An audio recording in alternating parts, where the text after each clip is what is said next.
I'm a soldier. I mean, so soldiers take hits. It happens. It's football. It's the name of the game. You got to get up, next play mentality. I mean, how much did you think about maybe sitting out the rest of the game? I didn't think about that at all. Why? Because I'm a team-first guy, you know what I mean? My team needed me, and I felt like they did, so I went out there and played and tried to dog this out with my team.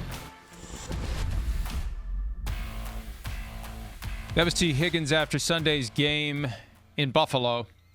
Head hit the turf a couple of times, checked for concussions a couple of times, cleared to return a couple of times after the game, after the press conference, presumably. The procedure is that if you're checked during the game, they will do a post-game revisit.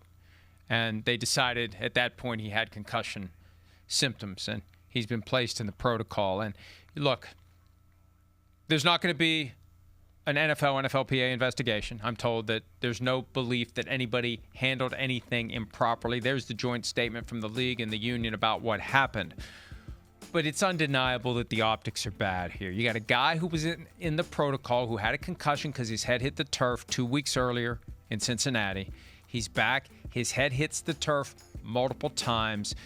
And I don't know if you can create any type of an objective formula, a trigger, a button, I don't know what. But I think reasonable people would look at what was happening Sunday and think this guy should not be playing.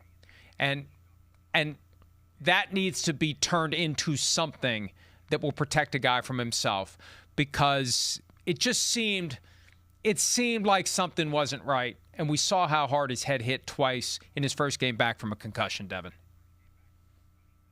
Yeah, I know we don't have much time, but I think the thing they're leaving out is, as you're watching the game, there's these clear signs of a guy being in bad shape. So as you watch that play, he drops it. So he could be angry about that. But like the first play where he hits his head on the ground, he sits up and he stays there for a second. He just sits on the ground and he stays there. And then he did that where he put his hands on his head 3 more times. So to me, there should be signs where, hey, once you do these things multiple times in a game, you can't go back in. Because when you keep clearing protocol, you think you're okay to go back out there and play unless someone tells you you can't. Hi, it's Mike Florio. Thanks for watching PFT on YouTube. Hit subscribe for the latest news and analysis from Pro Football Talk.